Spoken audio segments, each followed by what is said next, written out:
career games where temperatures are 40 or below. But let's focus on that in the MVP conversation, who Carr has been a part of all season. He struggled in the loss against Oakland, obviously, throwing for just 117 yards on 41 attempts. That's the second fewest pass yards in NFL history by a quarterback who attempted at least 40 passes. He was 2 of 17 on passes thrown more than 5 yards. So Carr's total QBR last night was 9.7, and his two lowest QBRs this season were both against the Chiefs. You can see it right there.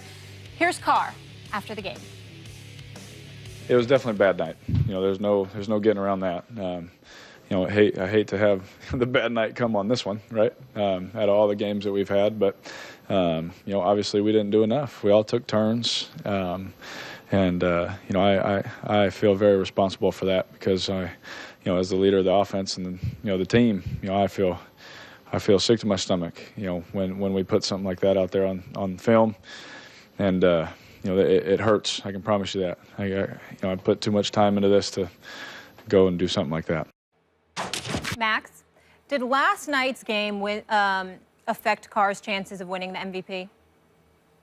It affected them. I mean, it's not over. It's Dak's to lose, but I thought that before the game. I think Dak's had a better season than Derek Carr. And for those who talk about Dak's offensive line and also the presence of Ezekiel Elliott, you know, I can point to the offensive line on the Raiders and the presence of some excellent receiver. I mean, just an excellent receiving core, arguably the best in the league. So I already thought Dak was the front runner. But now I think there should be a consensus that it's his to lose. And please, with the Tom Brady stuff, Dak Prescott has a higher QBR than Tom Brady, period, and Tom Brady's missed 4 games. That's a ridiculous argument. But Derek Carr could still win it. Like, let's see what happens with Dak the rest of the way. He is a rookie quarterback. Last night was you know, it's not that it somehow diminishes Derek Carr's season. I still felt like the Raiders were dangerous late in that game, and you know, they were. Because of the presence of Derek Carr. He's a special talent, having a special year. But when you start talking MVP, you got to split hairs. And right now, it's Dak's to lose. Couple of things. I really want Max Kellerman to stop being so disrespectful to Tom Brady, who basically has a rating of 113, a QBR of 89. He's got 19 touchdowns, just 1 interception, and is completing nearly 69% of his passes. Let's not act like, oh, my goodness, he doesn't belong in the conversation. That's just disrespectful to arguably the greatest quarterback of this generation. Zip it. Stop it. Stop doing that, okay? That's number one. Number two, when we get to Derek Carr, let's be clear about something here.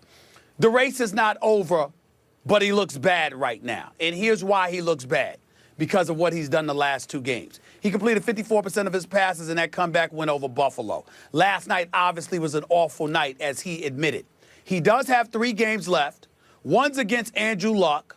All right, first it's against Phillip Rivers. Then it's against Andrew Luck. Then it's against that Denver defense. He shows up and plays big time in those last 3 games, and Oakland wins all 3 games. Then you're talking about a dude that's going to have 13 wins on the season. I don't think you can ignore that. So it's not over by any stretch. But the fact is that he's going to have to show up in an elite fashion in order to capture league MVP honors. It's not because of last night. It's because of the last 2 games combined with the 3 games to go and the way the other guys in the league competing with him for that MVP trophy have been playing. Let me ask you something. I agree that the team's record helps or hurts, has an effect on MVP chances. If he wins 13 games, and I don't know that he will, but let's say he did. I think he'll win 12. Is that going to be more or fewer?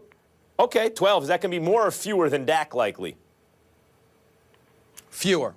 So Dak's going to have a higher QBR, likely, more wins on a better team.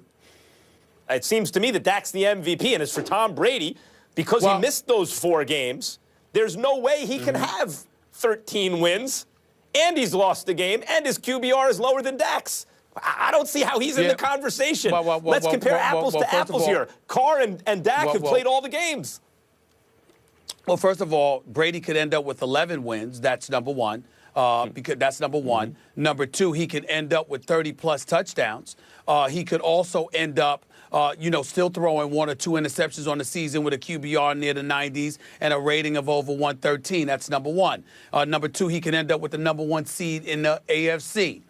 Number three, and more importantly, when we compare Derek Carr to Dak, we can look at Dak having more wins, but we can look at relatively several pedestrian games on his part where he didn't make mistakes, but he didn't knock your socks off. We can look at the explosive play of Ezekiel Elliott. We can look at the praise that Ezekiel Elliott has been receiving, because you have a situation, which is something we'll talk about later, where you have an owner that might be compromising his quarterback because he keeps talking about his old quarterback who's not a reserve. I know that. I'm going to get there, but the point is, not only do you have that, you have a Hall of Famer who's the all-time leading rusher in NFL history talking about how much he loves what Ezekiel Elliott is doing. So you have all of these supplementary storylines to piggyback off of, to respect Dak, but also diminish what he has done, which could affect Carr in a positive manner in an MVP way. Yes, Carr could still, that's why it's Dak's to lose, but Carr could still easily win it. Because when all is said and done, I do not believe Brady will have the highest QBR and everything. He doesn't right now. Dak does.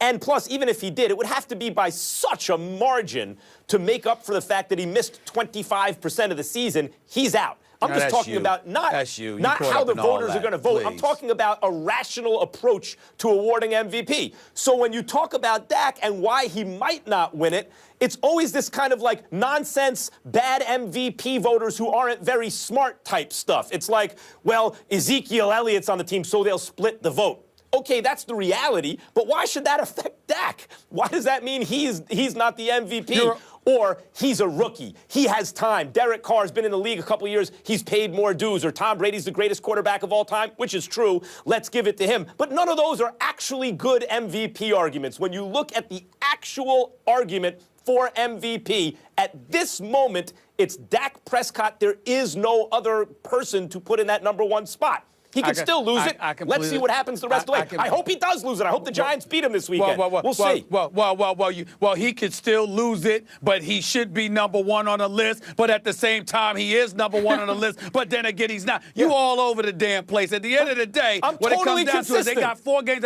They got 4 games. No, you're not. They got 4 games to play. We will see what Dak Prescott does. But I'm not going to sit up there and rule out Tom Brady. And let's not forget the storyline. Hold on, Molly. I will be very clear. Wait, Molly, I'll be very clear. Hold on, the storyline.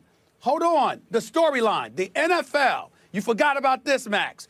There are people out there that want to see Tom Brady get that NFL MVP because of Deflategate, and they also want to see him win the Super Bowl, so Goodell has to hand him that trophy. They want to see that stuff. Don't forget that. That might influence stuff, too. Okay. Yeah, absolutely. I just want to be very clear about this, and Stephen A. accused me of not being clear. At this moment, Dak Prescott deserves the MVP, period. Not all of the voters are very smart, so he might not get it, even if it were awarded today. We'll find out how you feel Monday morning. We'll find out how you feel Monday morning. Heard you crystal clear there, Max. This MVP conversation is to be continued, gentlemen. But we posted this question on Twitter a little earlier, asking you if you all think Carr's MVP hopes are over, and 51% of you are keeping hope alive. 49% said yes, they are. First Take just getting started, though. We're going to break down the biggest game this weekend. The Giants handed the Cowboys their only loss of the season. Can they do it again? Plus, Jerry Jones is talking about his boy, Tony Romo, saying he might help the Cowboys get a Super Bowl title this season. You don't want to miss Stephen A's reaction to this. Next. It's yours, it's mine. Hey, look at the time. My God.